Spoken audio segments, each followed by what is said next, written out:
Hello, good morning. Thank you for taking the time to listen to my stupid mistakes in life. And if you don't mind, I will send an audio reply because typing all this will be just too consuming and I get a pain in my eyes when I use the computer too much.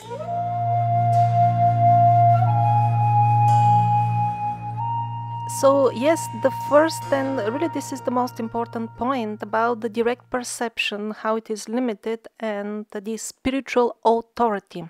Before I even answer, I want to get it clear what is the spiritual authority anyway? Do you mean the four original Vedas, which the Hare Krishna people believe to be written or, I don't know, directly transmitted by Brahma or whatever, the Kumaras or the founders of the different sampradayas? Even if we assume that Brahma was whispering within the ear of the author who originally wrote down these Vedas or whatever first they were supposedly memorized, which I don't believe because they are in a language which was active for a specific short time period, but it doesn't matter. Let's assume that's so. It's almost useless for us because the language is so archaic and the actual text is so vague that you can attach pretty much any theological doctrine to it and it will be okay. So although I do accept the four original Vedas as spiritual authority, what you call it, that's almost useless for any practical purpose right now. Because sadly we are born in such a historic moment when our minds are twisted by the belief systems in the society in which we are born that we cannot understand and do the things that are described in the four original Vedas. Maybe for the people in older times, they could, just by hearing to them, they could figure out what to do and how to attain higher states of consciousness just by listening to them. That's absolutely possible. But for us, no, I'm really sorry. Even pundits, they cannot sometimes make even suggestions what all the parts of these original Vedas mean. And even when they can suggest translations, those are so numerous and offer such a wide range of meanings that I think the four original Vedas are absolutely useless in terms of what to do practically in our life now to attain something higher, like really. Okay, now the next one. Maybe the other parts of the Vedic literature, which are kind of additional, like for example, Bhagavat.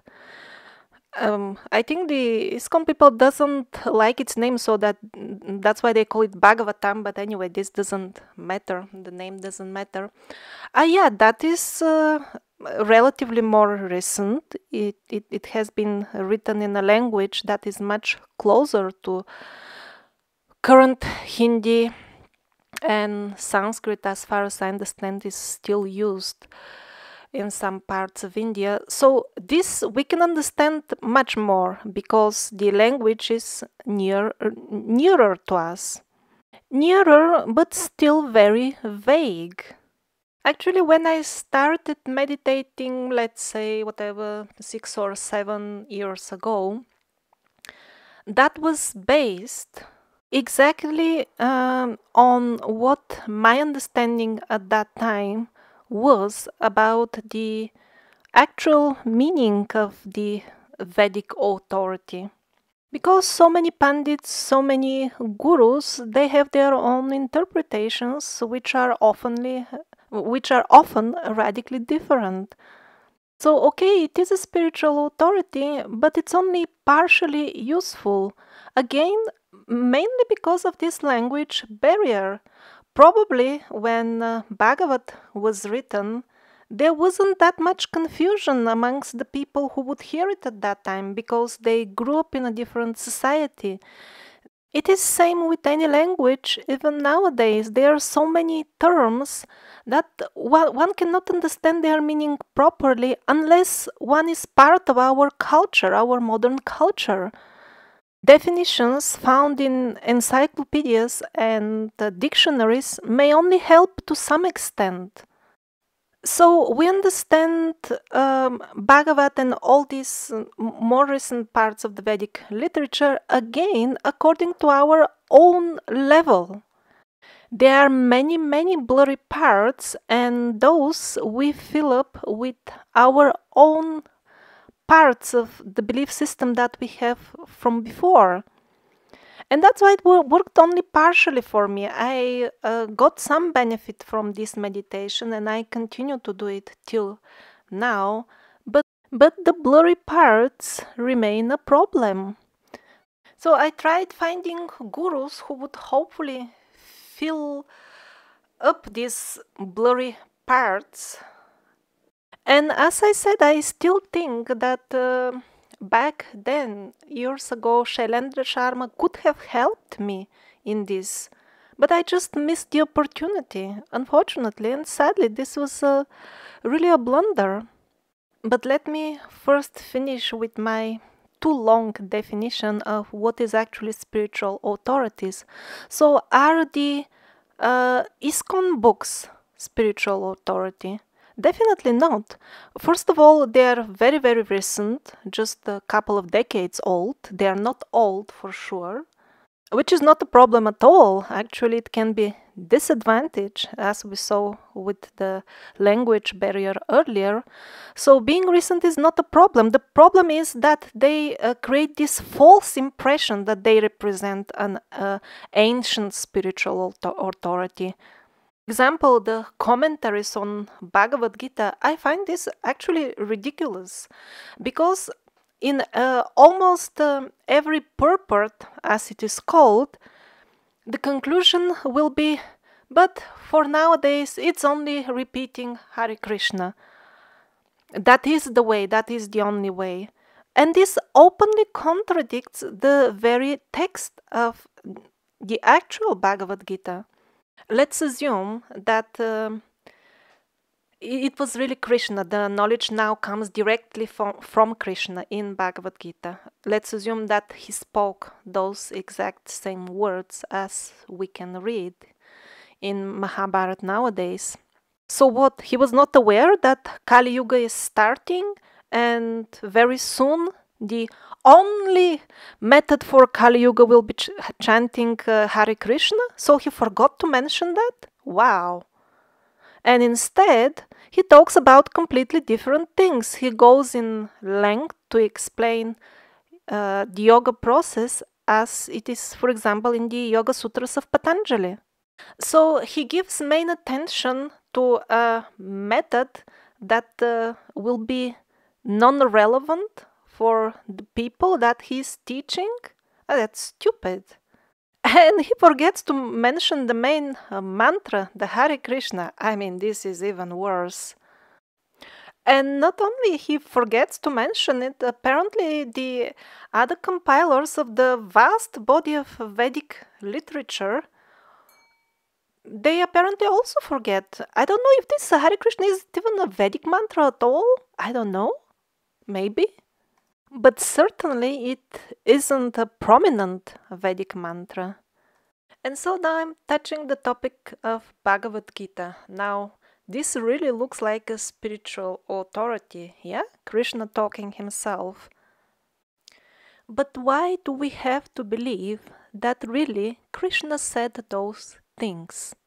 One of the hot topics in India is now so many thousands of pandits, argue about this, who actually wrote Bhagavad Gita, because in the older versions of Mahabharata there is no Bhagavad Gita. Bhagavad Gita was inserted later, after Mahabharata was written, so apparently it did not belong to the older text. And this raises many questions. First of all, who could have done such a thing? Because we know that the Brahmanas in India are rather conservative. They wouldn't like, in general, the idea of making changes in the old texts. So, yeah, many questions. First of all, who could have had the power to do it? Why would he or she do it? And when and who was it? So, I don't have an answer to that question, but what is kind of evident by itself is that the knowledge in Gita is very much in line with what we read in the Patanjali Yoga Sutras. And Gita was inserted sometime around that historic period. And to make things even worse, this confusion that I just mentioned, I have also heard about reforms in the Sanskrit language when people were actually forced, something like that, to rewrite some of the texts in a newer language. I don't know if that's true, but I mean, such things happen regularly throughout history. So even if it wasn't centrally organized, in general, people tend to write newer versions as the languages change, because they do change. For example, I left Bulgaria 20 years ago, and already when I listened the most current version of Bulgarian, my God, the change is unbelievable. So what am I getting at the end is that this spiritual authority that we are referring to is actually very elusive. And a lot of what the iskcon people call trusting higher authority boils down, as I just showed, again to trusting one's own experience as you yourself write. But the fraud is that they are not even allowed to trust their own common sense and own experience, but they have to trust somebody's own personal experience, and sadly, that is called spiritual authority. And now, in answer to the actual question, yeah, of course, I would love to follow a spiritual authority. I mean, it's much more easier if I want to get to America, for example, to buy a ticket and fly there instead of organizing expeditions for rediscovering America, yeah? Well, I was obviously not very lucky with the Vedic spiritual authority, but things went luckier for me in South America. I think ayahuasca can also be considered a type of spiritual authority, and actually, probably even a very ancient one.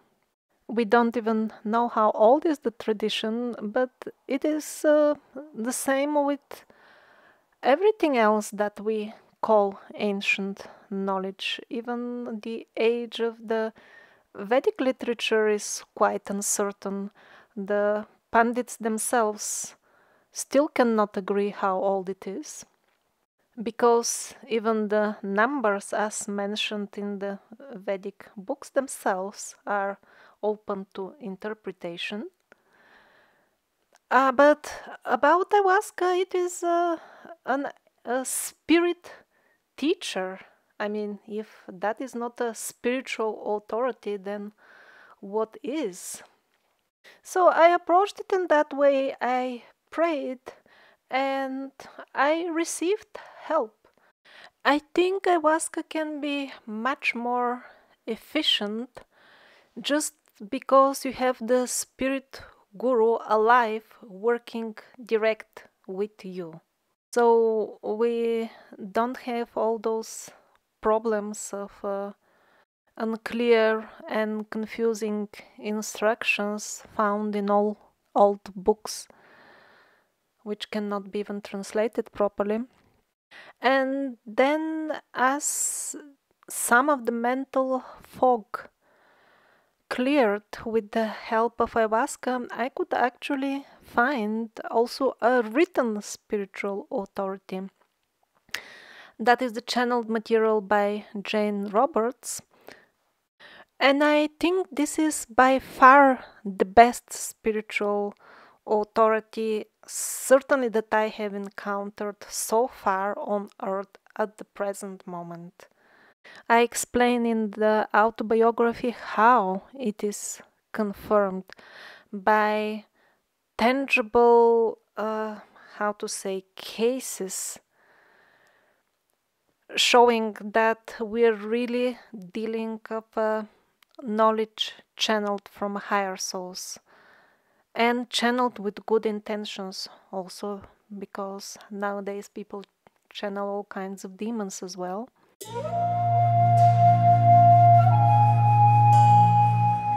Yeah, so what are you implying here when you say this?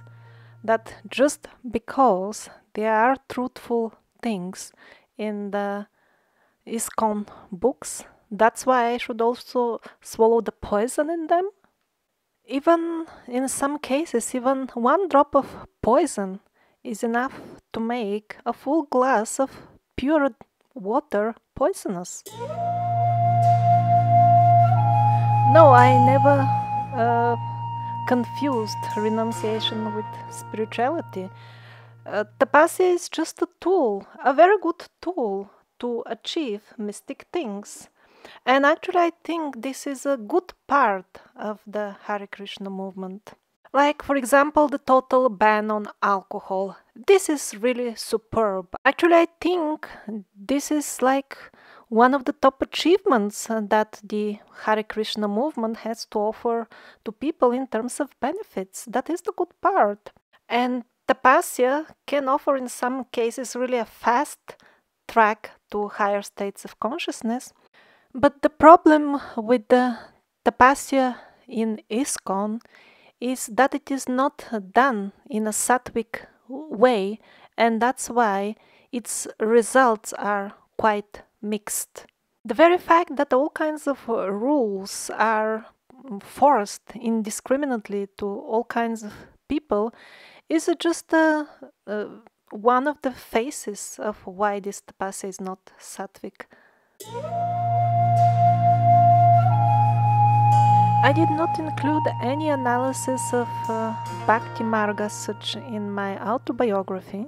I think the misunderstanding here arises from the fact that you consider iskcon to be doing Bhakti Marg, but I myself think that iskcon is miles away from that.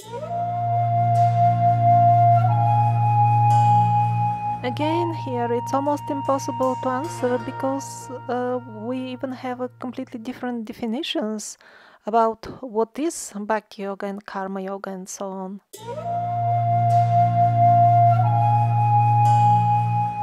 Yes, of course, it is not only possible to be wise and see things as they are while you are immersed and invested in your own path.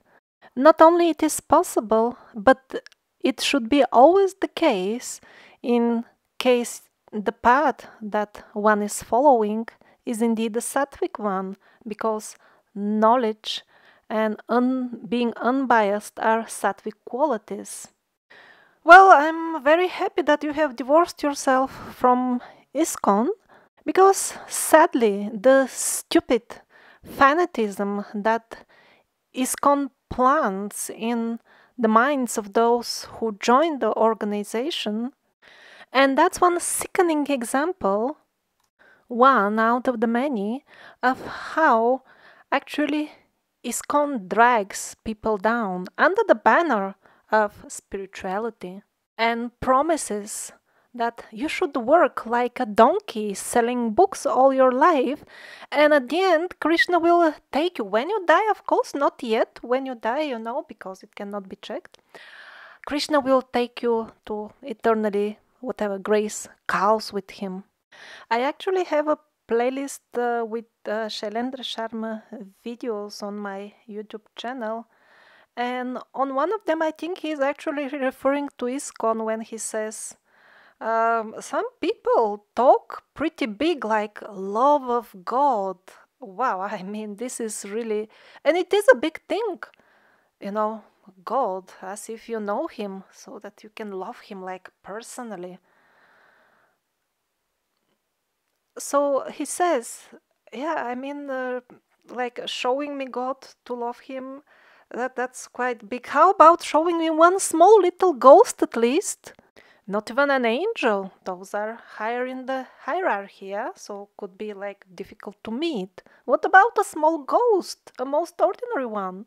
And since this video is turning into kind of a deprogramming tools to get out people from Hare Krishna, it turned out that way actually.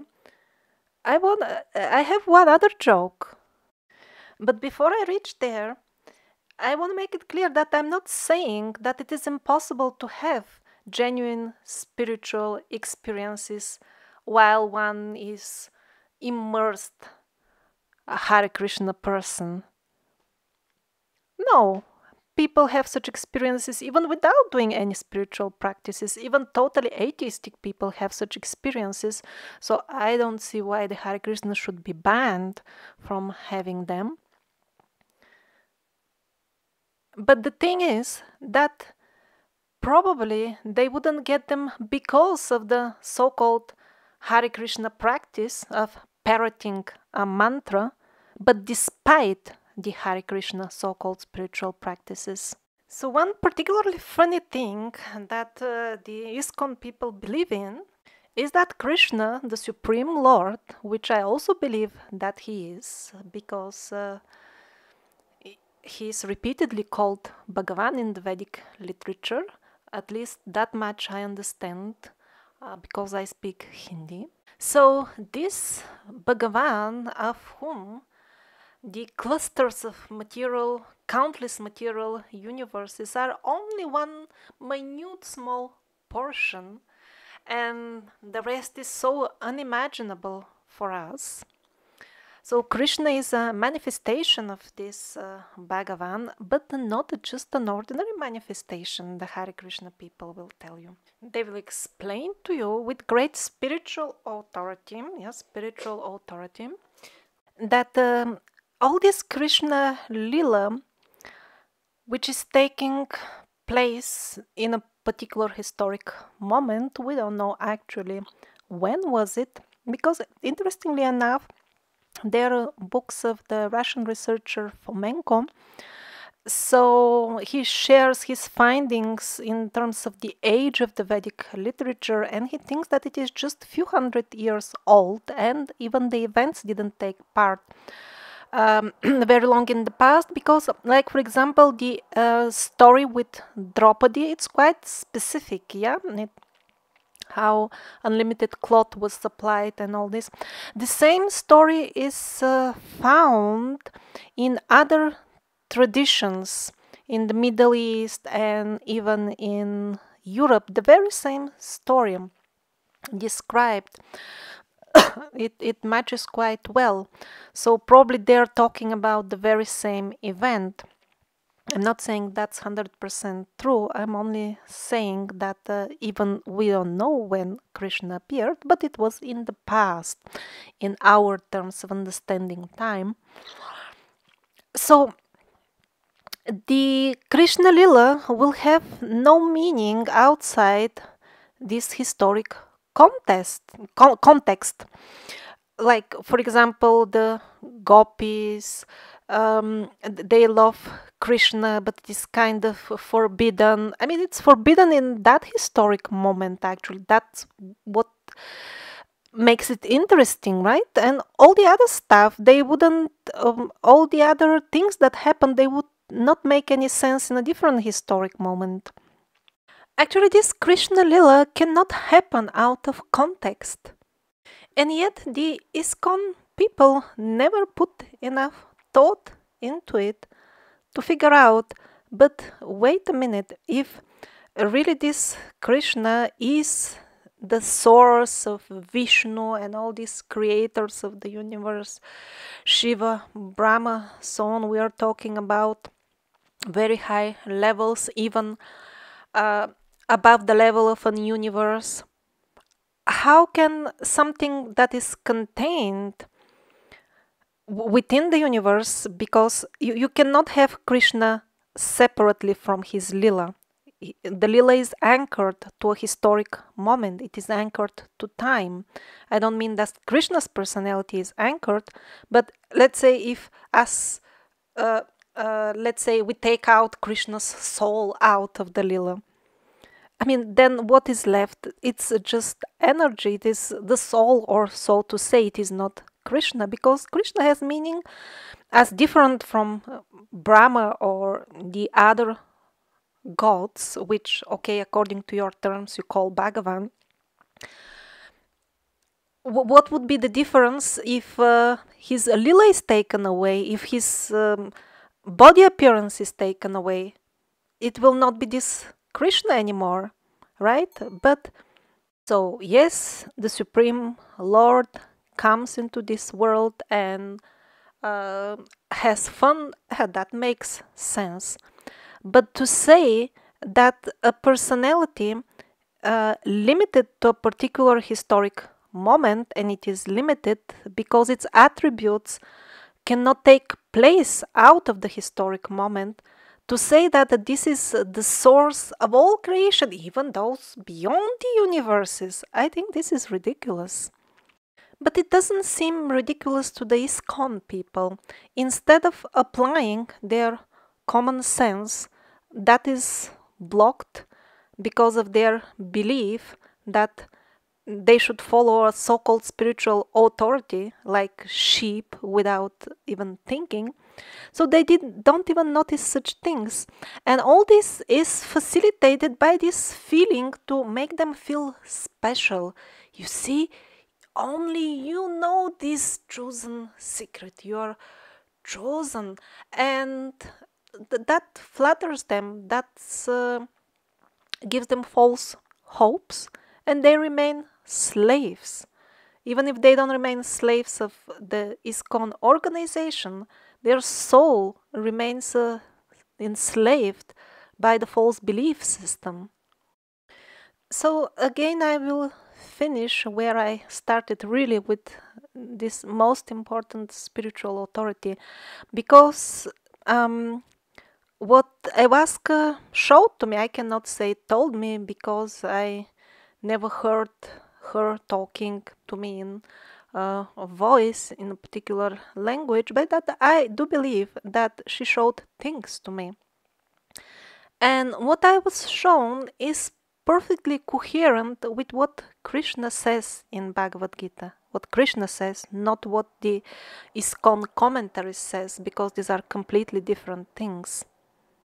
And amazingly enough, the teachings of Set, as presented in the books of Jane Roberts, also lead to the very same path outlined by Krishna in Bhagavad Gita. Whoever wrote Bhagavad Gita, I don't know if really the words came from Krishna. This is again all matter of personal perspective, but it is somebody's opinion, a widely respected opinion in a culture that is currently the degraded form of the Vedic culture. So it seems that this video turned from an answer to a personal letter into a speech meant for those who are trying to get themselves out from this narrow-minded box of the iskcon philosophies. At the end, again, I think that the point of the spiritual authority is very important. At the time when one's desire to stop suffering and to know the truth about the mysteries of death and what lies beyond, and the mysteries of the creation of the world around, and the mysteries of the meaning of everything that exists, when that desire gets stronger, that will be the fuel which can power such a discrimination, clarity of mind which is needed for one to spot the fraudulent philosophy. And because this may sound too general, I want to give a very practical example about what I mean. Like, there are number of odd things, I'm putting odd to avoid using much more impolite terms, which unfortunately will describe the truth much better. So there is a lot of that stuff in the Hare Krishna books, and sometimes people spot it, but then they will find excuses. Oh, this was just said just because for this or that reason.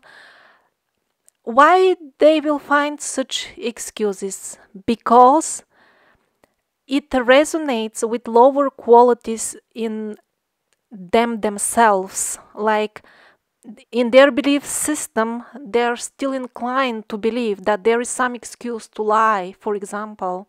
That's why they can relate to it. Oh, I can spot that there is a bit of lie in the book, but it's okay because, like, that's how life goes. Yes, as long as we believe in lies, we will have lives full of lies. But if we are really sattvic, then we will have a complete intolerance to lies. Such a sattvic person will find philosophies which contain even small lies totally unacceptable. And they will not become victims of organizations like iskcon and many others. What I have said applies to many fanatic religious sects and all kinds of organizations. So what happens practically in Hare Krishna? People are forced to work mainly to sell books. And of course it is written in the Hare Krishna books that this is the topmost way to please Krishna. Yes.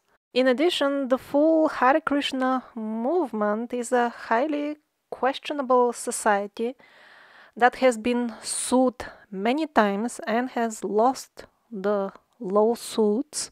And all the crime that is taking part in it is nothing else but the outside manifestation of the philosophy.